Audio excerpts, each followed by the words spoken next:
Assalamualaikum warahmatullahi wabarakatuh. Alhamdulillahi rabbil alamin, wa bihi nasta'inu ala umuri dunya waddin, wassalatu wassalamu ala sayyidina Muhammadin wa ala alihi wa sahbihi ajma'in. Ashhadu an la ilaha illallah wa ashhadu anna Muhammadar Rasulullah. Rabbi israh li sadri wa yassir li amri wahlul 'uqdatan min lisani yafqahu qawli. Qala Allah Ta'ala fi kitabihil karim wa huwa asdaqu qailin. A'udzu billahi minasy syaithanir rajim. Bismillahirrahmanirrahim. Ya ayyuhalladzina amanu taqullaha haqqa tuqatih wa la tamutunna illa wa antum muslimun. Sadaqallahul azim wa sadaqar rasulul karim wa nahnu ala zalika syahidin wa syakirin walhamdulillahi rabbil alamin. Faya ibadallah usikum wa iyaya bitaqwallah. Yang saya hormati Profesor Dr. Apoteker Jilhadia MSI, yang saya hormati para dewan juri, dan yang saya hormati Ketua Dema Fakultas Ilmu Kesehatan, dan yang saya banggakan serta saya cintai para peserta dan juga panitia DAI 2024. Pertama-tama dan yang paling pertama, marilah kita panjatkan puji syukur kehadirat Allah Subhanahu wa Ta'ala, Zat yang Maha Tunggal, Zat yang Maha Esa, yang telah menciptakan langit serta bumi serta isinya.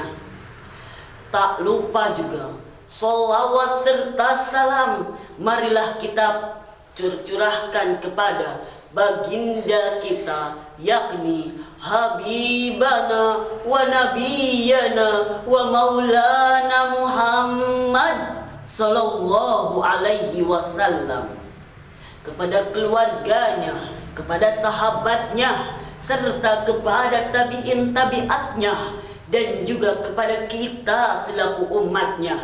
Mudah-mudahan kita semua selalu diberikan kesehatan dan juga kekuatan iman serta takwa kepada Allah Subhanahu wa Ta'ala. Hadirin rahimakumullah, pada kesempatan kali ini izinkan saya untuk menyampaikan beberapa nasihat tentang menguatkan iman dan juga takwa terhadap pemahaman mendalam dalam Al-Quran. Berbincang tentang dua makna, yaitu takwa dan juga iman. Iman artinya mempercayai bahwa Allah itu Maha Zat Tunggal, Maha Zat Esa, artinya Allah itu satu. Serta takwa artinya menjalankan perintah Allah dan meninggalkan larangannya.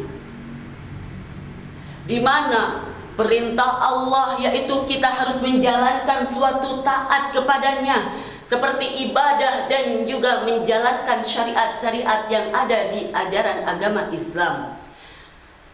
Meninggalkan suatu larangannya yang tidak ada di dalam persyaratan Islam, maka tinggalkanlah hal yang menjadikan suatu kemudaratan. Al-Quran sebagai petunjuk dan jalannya suatu untuk mengikuti, untuk menguatkan keimanan dan juga takwa. Al-Quran secara mendalam kita pemahaman dan kita cari untuk menafsirkan di dalamnya. Al-Quran juga adalah sebagai hikmah dan juga karunia yang Allah turunkan ke bumi. Di dalamnya banyak terkandung hikmah-hikmah yang dapat kita ambil untuk menguatkan suatu keimanan dan juga ketakwaan. Bukan hanya sekedar bacaan saja, tapi Al-Quran melebihi banyak makna di dalamnya. Terkandung ayat-ayat di dalamnya yang begitu luar biasa untuk kita pahami secara mendalam. Al-Quran adalah mushaf yang ada di ajaran agama Islam sebagai penyempurna untuk kehidupan dan menjalankan aktivitas kita sehari-hari. Al-Quran menjelaskan banyak hal rintangan, menjelaskan banyak hal kehidupan, bukan saja hanya kehidupan, tapi dunia dan akhirat berada di dalamnya. Karena telah dijelaskan dalam Al-Quran surah Al-Imran ayat 102 yang berbunyi, A'udzu billahi minasy syaithanir rajim.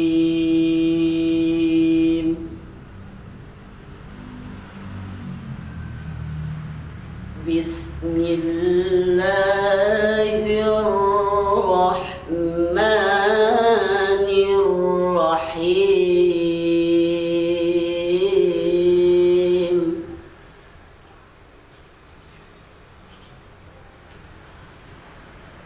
Ya ayyuhalladzina amanu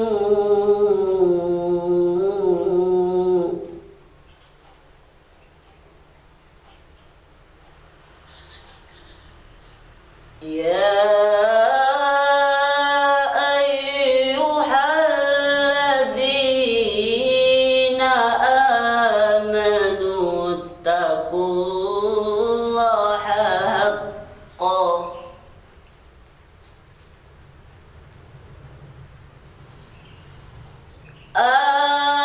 amanu taqullaha haqqa tuqatihi wa la tamutuna illa wa antum muslimun.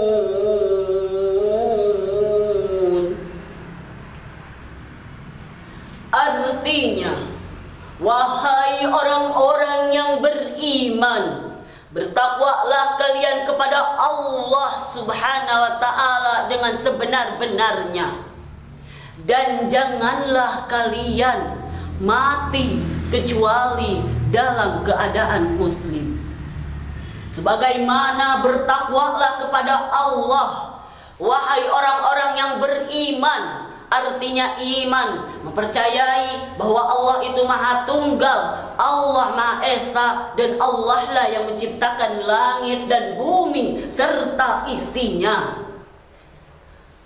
Bertakwalah kalian kepada Allah dengan sebenar-benarnya, di mana artinya kalian harus menjalankan suatu perintahnya dan juga meninggalkan suatu larangannya. Menjalankan suatu perintahnya adalah taat kepadanya, yakni seperti ibadah. Ibadah sholat adalah suatu hal yang menjadi suatu kewajiban kita. Selain daripada itu, membaca Al-Quran adalah suatu hal juga, suatu kewajiban untuk diri kita, untuk memenuhi kekuatan kita, untuk menjadi suatu pedoman dan juga pendobrak kita, di mana Al-Quran adalah sebagai petunjuk jalannya kita. Kita dalam keaktivitas sehari-hari itu sudah diatur di dalam Al-Quran. Al-Quran memiliki banyak makna di dalamnya, terkandung banyak hikmahnya. Dan janganlah kalian mati kecuali dalam keadaan muslim. Artinya, Allah menyayangkan kepada kalian, wahai ciptaannya. Allah sudah menerangkan di dalam ayat-ayat Al-Quran ini, jika kalian mati dalam keadaan muslim, Allah telah menjanjikan bahwa surga adalah tempat terakhir baginya. Selain daripada itu, Allah telah menjelaskan dalam Al-Quran, barang siapa yang iman dan juga bertakwa, maka Allah menjanjikan yakni surga baginya. Sungguh luar biasa. Masya Allah, subhanallah. Demikianlah bahwa Allah subhanahu wa ta'ala masih memberikan suatu umur kepada kita, nikmat kesehatan dan juga batiniah. Hal ini haruslah kita syukuri banyak-banyak. Harus kita bersyukur atas nikmat iman dan juga nikmat takwa. Sebagaimana dalam tafsir Ibnu Katsir menjelaskan, berpegang teguhlah kalian pada tali agama Allah dan janganlah kalian bercerai-berai, dan kalian bersyukurlah atas nikmat yang Allah berikan. Walaupun dan zaman dahulu, pada zaman jahiliyah, bahwa dulu manusia bermusuh-musuhan, tetapi Allah mempersatukan hati-hatinya. Agar apa? Agar menjadi damai dan juga suatu hal yang memperdamaikan di kampung itu. Pada itu, untuk mengakhiri ini, marilah kita berkomitmen untuk terus memperdalam dan mempelajari Al-Quran. Untuk apa? Untuk menguatkan keimanan dan juga ketakwaan. Karena setiap keimanan yang kita jalankan akan menjadikan suatu kebaikan dalam sehari-hari kita. Demikianlah Allah telah menerangkan ayat-ayatnya kepada umat manusia. Untuk apa? Untuk menjadikan suatu jalan petunjuk. Selain daripada itu, marilah kita berenungkan diri agar menjadikan suatu hal yang sudah terjadi menjadikan suatu pembelajaran dan juga pemahaman. Sebelum mengakhiri, izinkan saya untuk berpantun. Jalan-jalan ke situ pasaran, jangan lupa membeli burung cendrawasih. Cukup sekian tausiah yang dapat saya sampaikan. Kurang lebihnya mohon maaf dan terima kasih. Wabillahi taufiq wal hidayah. Wassalamu alaikum warahmatullahi wabarakatuh.